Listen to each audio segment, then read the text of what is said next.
A emoção mais antiga e mais forte do homem é o medo. E o medo mais antigo e mais forte é o medo do desconhecido.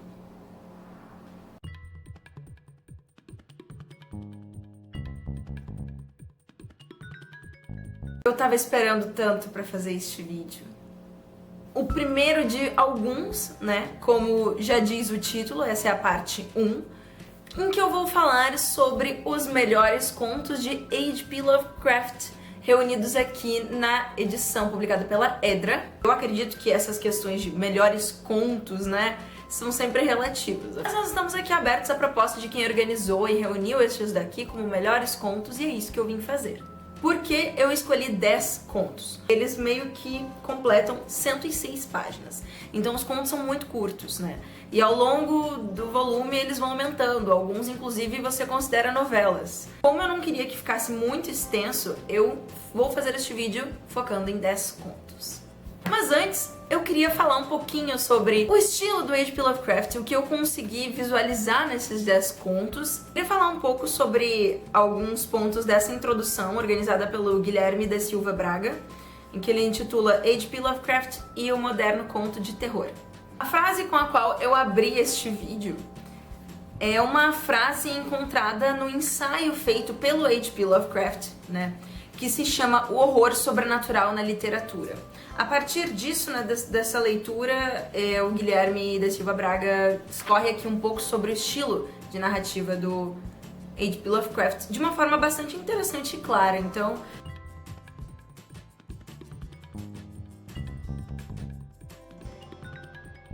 sem dúvida, como diz aqui na introdução, o H.P. Lovecraft mostra pra gente que ele é obcecado pelo passado. Ele é obcecado por deuses antigos, pela ideia dos rituais antepassados, da ancestralidade, tribos antigas e entre outros tipos de linguagens também, às vezes já esquecidas, já mortas ou então pouco decifradas, tem muita ligação com o passado.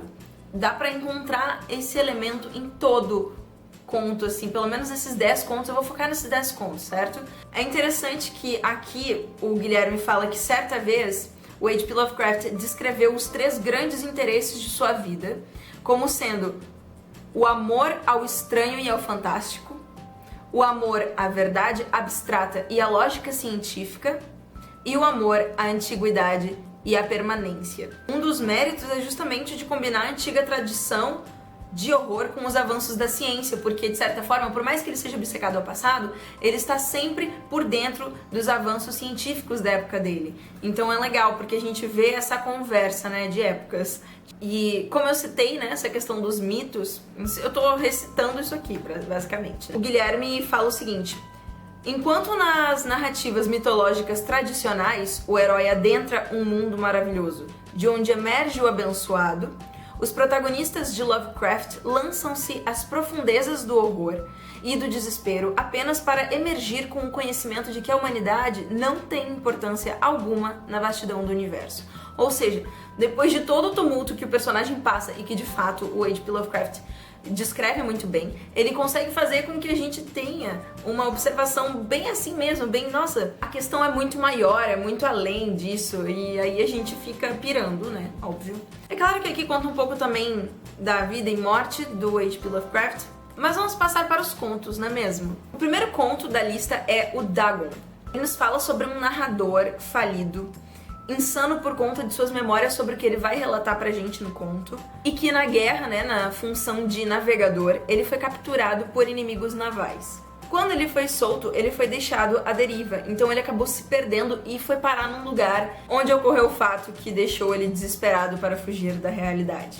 No conto Dagon eu sinto que há mais insinuação, assim, do H.P. Lovecraft sobre o que pode ter acontecido do que de fato a descrição do que aconteceu. Ainda assim, deixa você um tanto tenso. O segundo conto, intitulado Navio Branco, é um conto sobre um faroleiro que seguiu a profissão do pai e do avô e que sempre viveu solitário num farol. Um dia ele começou a ver um navio de longe em que havia um homem barbado que sempre meio que convidava ele para embarcar, mas ele nunca ia. Até que um dia ele sucumbiu a esse chamado e embarcou nessa aventura com o homem barbado. Aceitando essa proposta, ele começou a conhecer terras antes desconhecidas pelo homem, mas permanecendo de longe, porque a maioria não era para adentrar, mas havia o risco de nunca mais voltar. No entanto, aqui nesse conto a gente vê meio que a ambição do homem. Eu acho que é mais ou menos isso que o H.P. Lovecraft quer trazer pra gente. Quando você não deve ir lá, tem algum motivo, mas mesmo assim a sua curiosidade faz com que você vá e que você, de repente, provoque algo que não deveria ser provocado apenas para matar sua curiosidade, sem respeitar talvez a natureza, sem respeitar a ancestralidade das coisas. É um conto muito legal e possui ótimas descrições das terras visitadas, por exemplo, ou não visitadas, no estilo bem Lovecraft, é claro. E eu acho legal que ele realça aqui a potência e o poder do mar. E sem falar, o desfecho foi maravilhoso, eu adorei o final. O terceiro conto, intitulado Os Gatos de Uttar, fala sobre essa cidade Uttar que tornou-se um lugar proibido de matar gatos. O conto fala como esse processo aconteceu, como se chegou a essa proibição. E no caso, neste lugar, existe um casal de velhinhos que matam os gatos que se aproximam de sua propriedade. Só que assim, a população da cidade de Uttar não consegue encarar esses velhinhos, eles têm medo desses velhinhos. Então a única coisa que eles fazem é agradecer todo dia pelo gato da vez que morreu não ter sido o deles. Ou então chorar porque foi. No entanto, enquanto ninguém faz nada, um único garotinho de rua que sofre a perda de seu gatinho decide tomar uma atitude. Eu achei que o final ele foi bastante previsível, no entanto eu acho que é um conto com um significado muito forte, né? Porque até que ponto você permanece sem fazer nada, né? Enquanto o caos tá acontecendo, assim, você só vai fazer quando isso de fato te atingir, sabe? Cadê a empatia nesse tempo? Enfim, já tô filosofando. Tem um tipo de nuance macabra nesse conto, é como se fosse algo meio suave, mas meio denso ao mesmo tempo, é muito bom. O quarto conto, de título Celefais, nos apresenta o Kuranes, acho que é isso. É um homem que sonha, e cujo nome, inclusive, foi dado em sonho.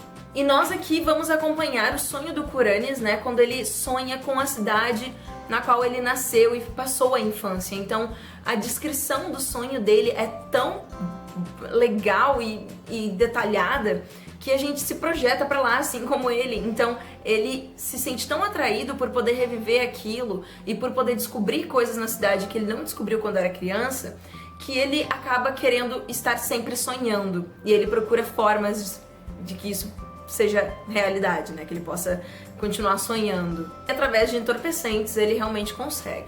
Aí vem aquela questão, né? Você quer deixar de viver a sua vida pra viver literalmente em sonho. E é um conto fantasioso que te deixa meio que numa impressão de perigo o tempo todo, por conta justamente disso, do sentido literal de se viver num sonho. E me deixou muito curiosa e ao mesmo tempo admirada pela atmosfera que foi descrita aqui, né? Até porque eu tenho muito envolvimento com os meus sonhos e eles costumam ser muito fantásticos, então eu meio que me identifiquei aqui. Achei marcante a estética também que apresentou o conto.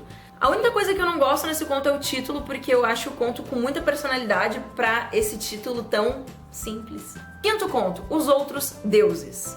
O conto nos leva ao período em que, no topo mais alto das montanhas mais altas, viviam os deuses terrestres que não queriam se misturar com os seres humanos, que não queriam ser vistos, não se deixavam ter essa proximidade.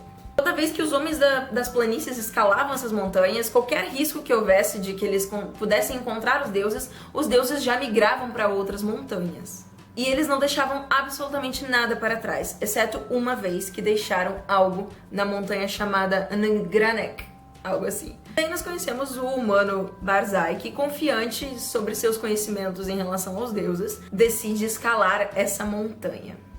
E aí ele vai encontrar alguma coisa lá que vocês vão ter que ler.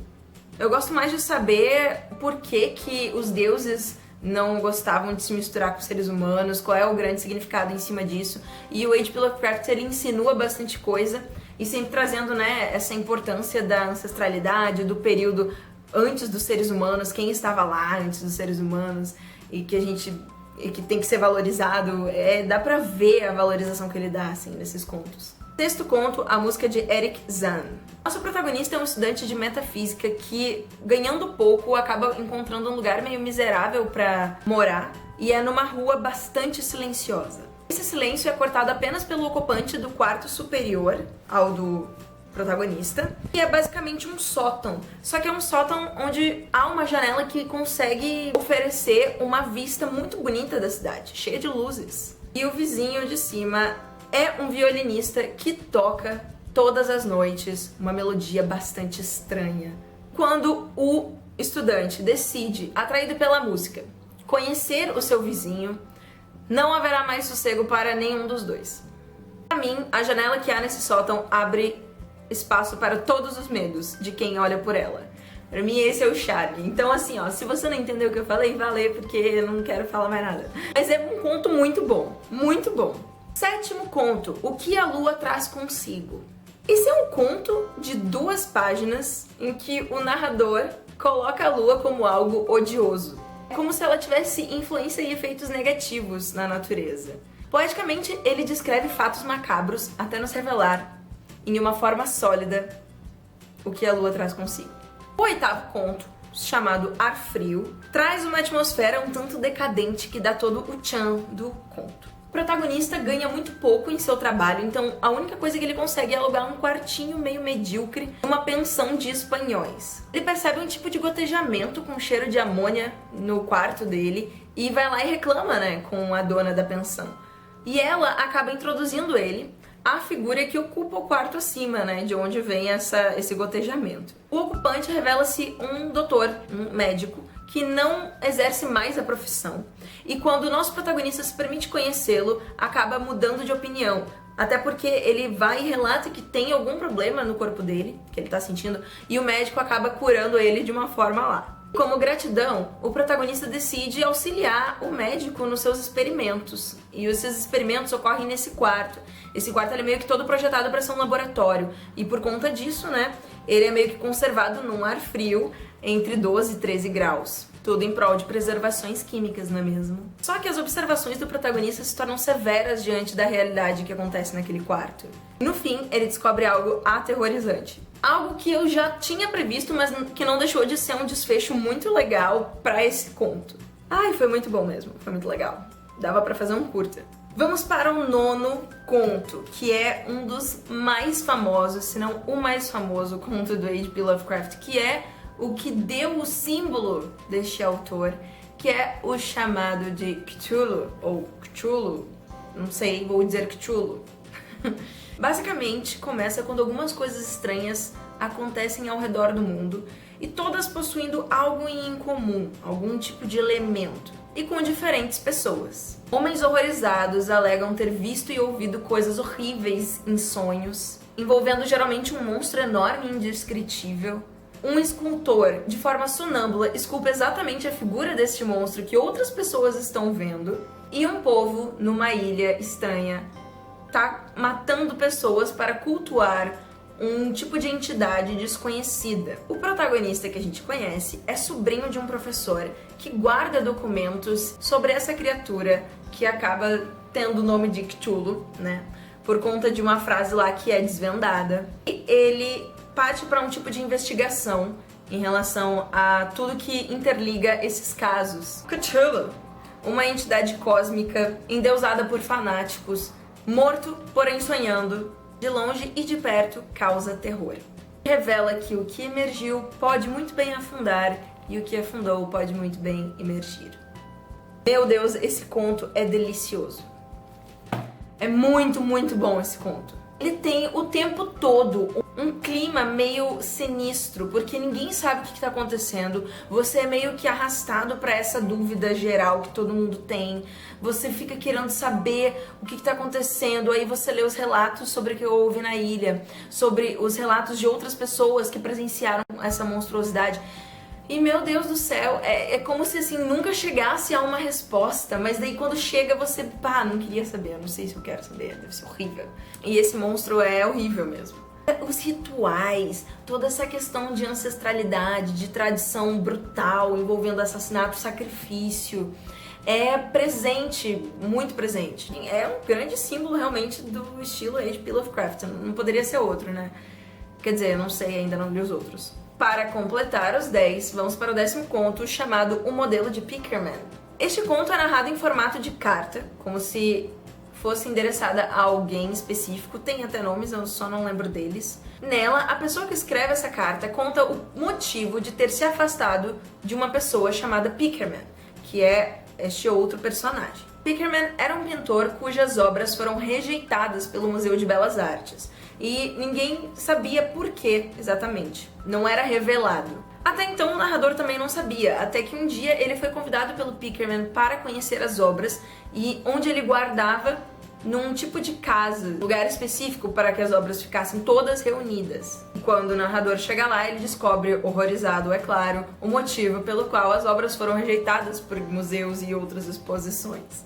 E ele descreve as obras, quão profanas e abomináveis elas são, destacando seus pontos mais absurdos e impactantes, até chegarem na obra que se encontra no porão. Eu realmente gostaria muito de visualizar essas obras, como o H.P. Lovecraft visualizou na mente dele. Deve ter sido uma loucura. Me lembrou um pouco o Jardim das Delícias de Bosch. Aqui no início, inclusive, o Guilherme Braga coloca que é um efeito prático da modernização do horror, esse conto. E eu concordo completamente. E, de certa forma, eu achei o conto no início um pouco confuso e maçante, mas depois teve um momento que pegou um ritmo e daí ficou muito frenético. Me deixou ansiosa e curiosa, sabe? E eu achei, de certa forma, um conto com uma pitada de Edgar Allan Poe. Esse lance de esconder pra depois mostrar uma coisa horrível dentro de uma casa fechada, você tendo sensações ao longo dos corredores, ouvindo sons e não sabendo o que é, e narrando um pouco mais a sensação. Achei um pouco essa pegada. Gostei muito. Foi legal. E eu fico meio emocionada quando um autor que eu gosto muito cita um autor que eu amo. No início, na introdução do Guilherme Braga, tem um momento que isso acontece, que daí ele cita assim com os... Não o Guilherme, mas o H.P. Lovecraft, ele meio que menciona o Edgar Allan Poe. E eu acho... Ai, fico emocionada. Então tá, então esses foram os 10 contos que eu li, foi basicamente isso aqui. Eu espero que tenha causado interesse. Tô gostando demais. Tem o tipo de horror que eu gosto, o tipo de narrativa que eu gosto. Me prende, me deixa curiosa, angustiada, ansiosa. E eu adoro o que o H.P. Lovecraft traz aqui. Consigo ver sim a personalidade do autor e isso me alegra muito. Não é à toa que ele é um grande nome, né, do suspense, do terror. E ele consegue fazer com que sua imaginação seja potencializada. Então é isso, galera. Muito obrigada por assistir até aqui. Se você gostou, deixa um joinha ali embaixo, se inscreve no canal, compartilha. Se você já leu contos de H.P. Lovecraft, tem algum favorito, pode falar aqui pra mim. Se você já leu este livro também, fala também o que você achou, só não me dá spoiler, por favor, eu fico chateada. E eu espero que se você for ler, você tenha uma ótima leitura e até mais.